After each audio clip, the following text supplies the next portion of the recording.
The plasma rifle discharge echoed to the derelict mining station, and Captain Zara Chen ducked behind a twisted metal beam as molten fragments rained down around her.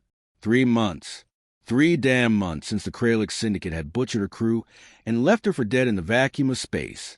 But here she was, very much alive, very much pissed off, and about to collect on a debt written in blood. "I know you're in there, little human," growled a voice that sounded like grinding stone mixed with broken glass. The translation implant in her skull made the alien words perfectly clear, though it couldn't quite capture the malicious glee behind them. "Why don't you come out? We can discuss this like civilized beings." Zara pressed her back against the beam and smiled, though there wasn't an ounce of humor in it. Civilized beings. That was rich, coming from a species that considered flaying their enemies alive a form of artistic expression. "You know what, Vex?" she called out, checking the charge on her modified pulse pistol. "I think I'd rather stay right here and let you come to me. After all, you Kralix are supposed to be such incredible hunters, right?" The sound that came back was part laugh, part snarl. Commander Vex'thul had been hunting humans for sport long before the war started, and his reputation preceded him across 3 star systems. Standing nearly 8 feet tall with chinless armor plating and 4 arms that could tear a man in half, he was everything nightmares were made of. He was also exactly the kind of bastard who would ambush a medical supply convoy and execute the survivors for fun. "Your species amuses me," Vex replied, his heavy footsteps echoing as he moved through the debris. "So small, so fragile, yet so persistent. Tell me, Captain Chun, do you really think you can kill me with that toy you're carrying?" Zara glanced at her weapon. The pulse pistol had been standard military issue once upon a time, but she'd made some modifications during her 3 months of recovery and planning.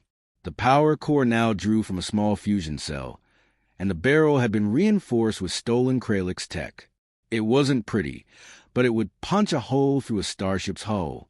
"Oh, this old thing?" She kept her voice light, conversational. "Honestly, Vex, I'm not even sure it works. Maybe you should come a little closer, so I can test it out." Heavy laughter boomed through the station. "I do appreciate your sense of humor, human. It will make this more entertaining." Zara closed her eyes and listened. The Kralix were deadly, but they weren't quiet. Their natural armor made stealth difficult, and Vex's arrogance meant he wasn't even trying to mask his approach. She could track him by sound alone as he moved through the wreckage of the station's main corridor. The mining facility on Kepler 442C had been abandoned for years, but it still had power to the essential systems. Emergency lighting cast eerie shadows through the twisted metal and broken equipment, creating a maze of hiding spots and kill zones. Zara had spent 2 weeks studying the layout, memorizing every corridor, every maintenance shaft, every potential advantage she could find. "You killed my crew," she said, her voice carrying an edge that could cut steel. 17 good people who were just trying to deliver medical supplies to the outer colonies. "War is war, Captain. Your people chose to fight us." "They were doctors and nurses, you son of a bitch. They weren't even armed." "Everyone is armed if they have the will to fight." The footsteps stopped. Vex was close now, maybe 20 meters away. Zara could hear him breathing, a wet, rattling sound that spoke of biology never meant to process human standard atmosphere. "Besides," he continued, and she could hear the grin in his voice, "your Dr. Martinez put up quite a fight at the end. Took 3 of my warriors with that surgical laser before we brought him down." White-hot rage exploded behind Zara's eyes. Diego Martinez had been more than her ship's chief medical officer. He'd been her friend, her confidant, the closest thing to family she had left in the universe. The thought of him fighting desperately with improvised weapons while these monsters closed and made her hands shake with fury. "You want to know something funny, Vex?" She forced her voice to remain steady, though inside she was screaming. Diego always said violence wasn't the answer.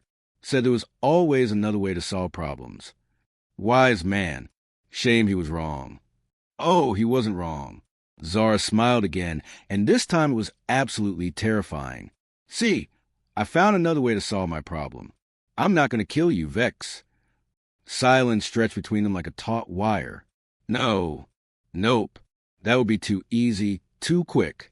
Instead, I'm going to do something much worse." She paused, letting suspense build. I'm going to embarrass you.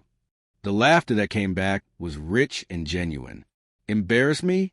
Little human, I have killed more of your species than you have fingers and toes. I have torn apart your soldiers with my bare claws and watched the light fade from their eyes. What could you possibly do to embarrass me?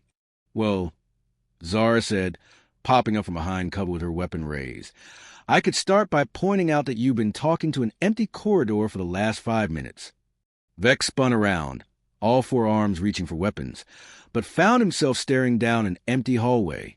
His massive head swiveled left and right, searching for the source of her voice. Audio relay, Zara explained helpfully. Her actual voice was coming from a maintenance grate 15 meters above his position. Neat little trick I picked up from some smugglers. Really useful for making big, scary predators look like complete idiots. The roar that erupted from Vex'thul could have shattered glass. He spun in a full circle, pulse rifles tracking shadows and empty air while his prey watched from safety.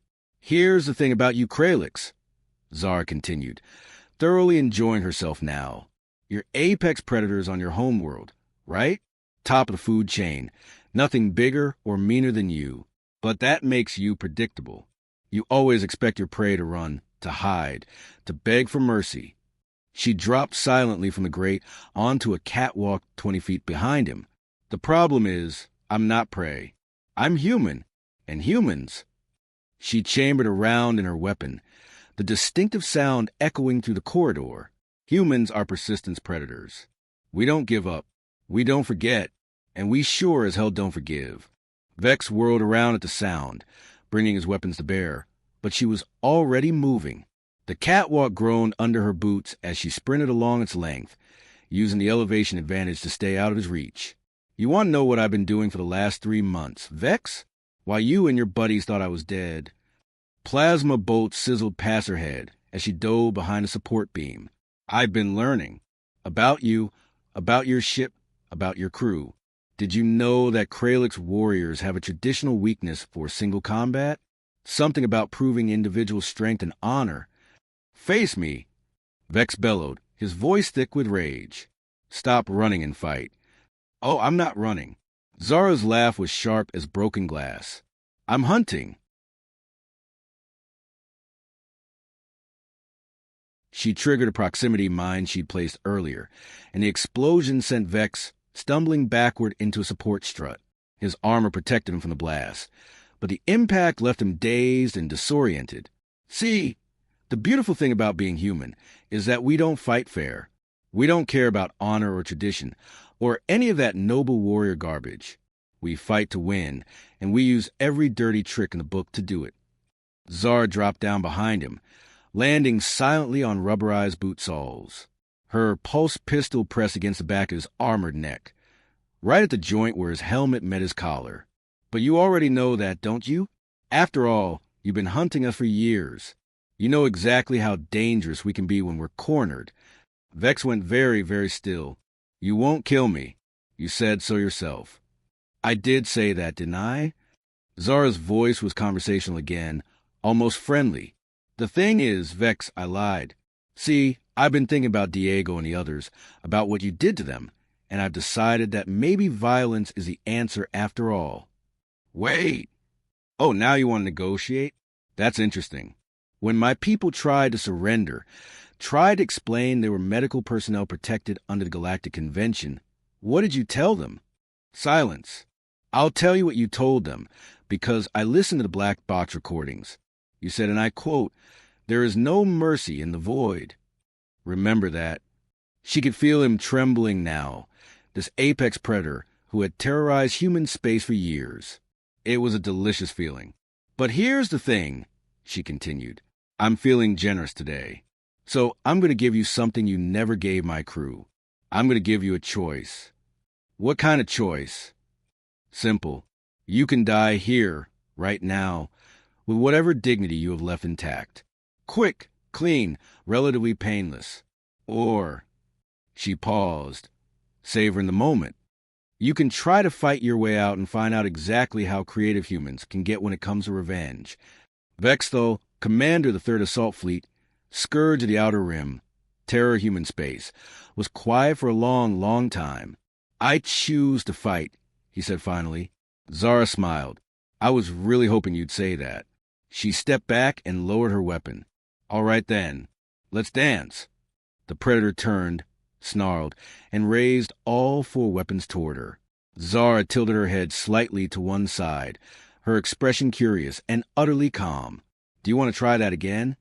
The words hung in the air between them like a challenge, like a promise, like a threat wrapped in silk and tied with razor wire.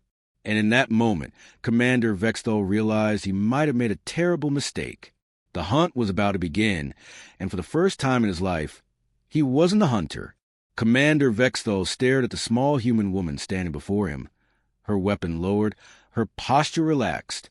Everything about her screamed vulnerability. Yet something in her eyes made his combat instinct scream danger. "You mock me," he growled, though his voice carried less conviction than before. "Mock you?" Zara raised an eyebrow. "Oh no, Vex. I respect you far too much to mock you. You're a killer, a predator, everything evolution designed you to be. But here's the thing about evolution." She began walking in a slow circle around him. "It's not about being the biggest or the strongest. It's about being the most adaptable." Vex tracked her movement with two of his weapons, while keeping the other two aimed at where she'd been standing. "Enough games, human. Fight me properly." "See, that's your problem right there." Zara stopped directly behind him. "You keep assuming I'm going to fight you the way you want to be fought. For arms, superior strength, natural armor, enhanced reflexes. In a straight-up brawl, you'd tear me apart in seconds." She started walking again, her boots echoing softly on the metal deck plating. "But I didn't survive 3 months in deep space by playing fair. I survived by being smarter, sneakier, and a hell of a lot more patient than anyone expected." "Then stop talking and prove it." Vex spun and fired, all four weapons tracking her position. Plasma bolts lit up the corridor like miniature suns, melting through metal support beams, and sending sparks cascading to the deck. When the light faded, Zara was gone. Holographic projector, her voice came from everywhere and nowhere at once. Another neat smuggler trick. "You've been talking to empty air again." The sound of slow, mocking applause echoed through the station speakers. "Really impressive shooting, though. I especially like the part where you nearly brought down the entire support structure. Very tactical." Vex'thul's roar of frustration could have awakened the dead. He spun in a complete circle, searching for targets, for threats, for anything solid to shoot at. "Where are you, coward?" "Coward?" Zara's laugh was rich with genuine amusement. "That's funny. The big, scary predator calls me a coward while he's standing there shooting at ghosts. Tell me, how does it feel to be outsmarted by your prey? I will find you. I will tear you apart piece by piece." Now there's the spirit. See, this is what I was hoping for. The real you. Not that polite conversation we were having earlier. This is the monster who murdered my friends. The lights went out.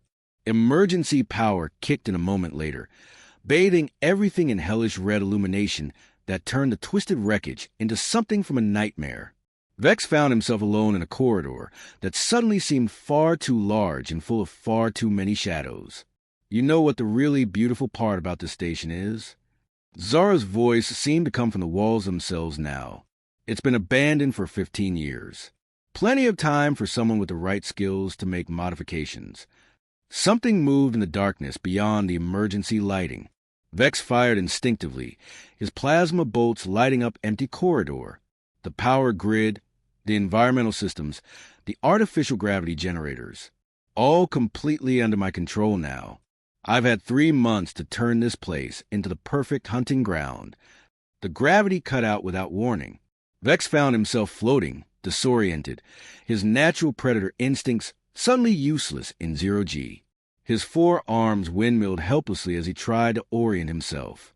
3 months, Zara continued, her voice now coming from directly above him. 3 months to study every recording of Kralix combat tactics. Do you know what I learned? Gravity slammed back on at double normal strength. Vex crashed to the deck hard enough to crack the metal plating, his weapons scattering across the corridor. I learned that you people are absolutely helpless without a solid surface under your feet.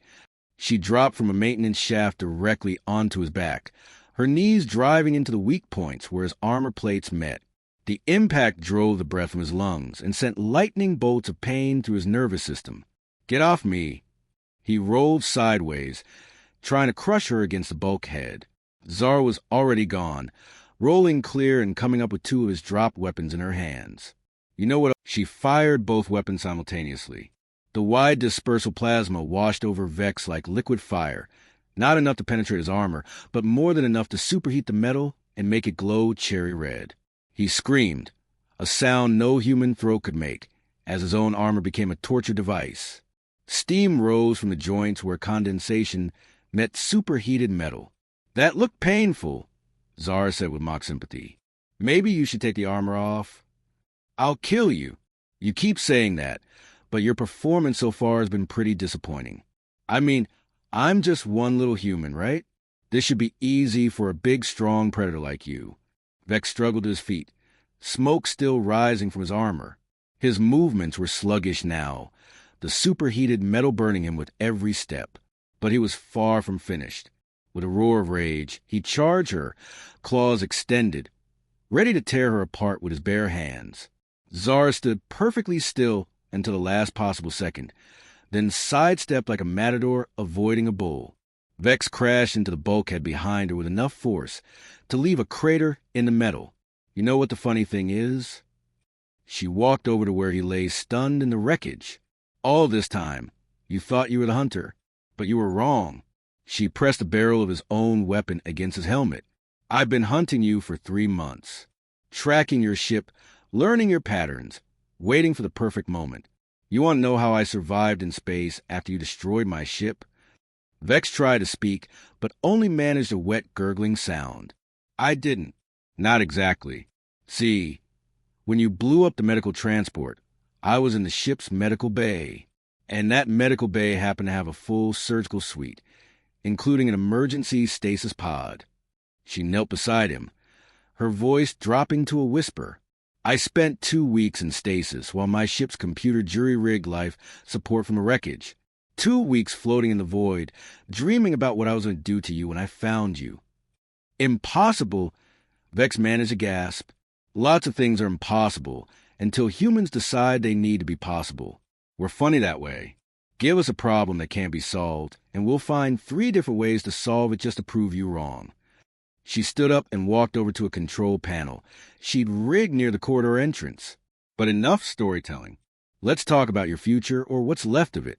Her fingers danced across the controls, and the station's communication array came online.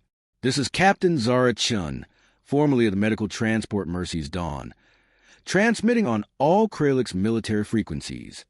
Vex's eyes went wide with understanding and horror.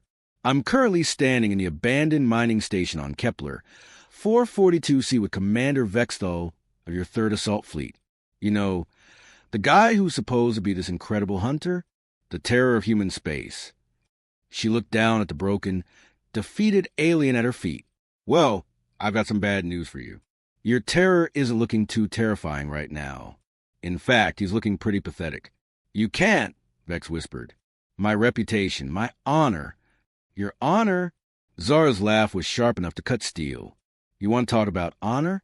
Let me tell you about honor. Honor is 17 doctors and nurses who volunteer to risk their lives bringing medical supplies to people they'd never met. Honor is my friend Diego fighting impossible odds with a surgical laser to buy his patients time to escape." She knelt beside him again, her voice deadly quiet. "You don't know the first thing about honor." The communication array crackled with incoming transmissions. Kralix voices, some angry, some confused, all demanding explanations. "Oh, looks like your friends want to chat," Zara said brightly. "Should I tell them how their mighty warrior got outsmarted by one little human? How he got his ass kicked by someone half his size using nothing but superior tactics and 3 months of preparation? Please." The word came out broken, defeated. This apex predator, this scourge of human space, was begging. "Please what?" "Please don't embarrass you in front of your entire fleet. Please don't let them know that their great commander got beaten by his own weapons and a few smuggler tricks." She stood up and walked back to the communication panel. "You know what, Vex? I'm feeling generous. I'm going to give you the same choice you gave my crew. None whatsoever. Her finger hovered over the transmission button. This is going out live to every Kralix ship in the sector. They're going to watch their legendary hunter get humiliated by the prey he was so sure he could catch. Wait! Vex struggled to sit up. Kill me instead. I'll fight you properly. Hand to hand, no tricks, no games. Zara tilted her head and looked at him with something that might have been pity. Do you want to try that again? The same word she'd used before, but now they carried the weight of absolute victory. She was a predator now, and he was just another piece of prey begging for mercy he would never receive. Because here's the thing about humans, she continued, pressing the transmission button. We don't just defeat our enemies. We make sure everyone knows we defeated them. We turn predators into cautionary tales, legends into laughingstocks. The communication array went live, broadcasting to every Kralix ship within 50 light years. This is Captain Zara Chen. I have a message for the Kralix Syndicate. She looked directly at Vex as she spoke, her smile cold as interstellar space. We're not your prey anymore. We're not helpless victims you can hunt for sport. We're humans, and we decided we don't like being hunted. She gestured to the broken alien at her feet. So we're start hunting back. The last thing Commander Vex'thul heard before unconsciousness claimed him was the sound of human laughter, cold and merciless as a void between stars. And in that laughter, he heard the death knell of everything he believed about predators and prey. The hunt was over. Humanity had won. And across the galaxy, other predators began to wonder if maybe, just maybe, they'd chosen the wrong species to terrorize.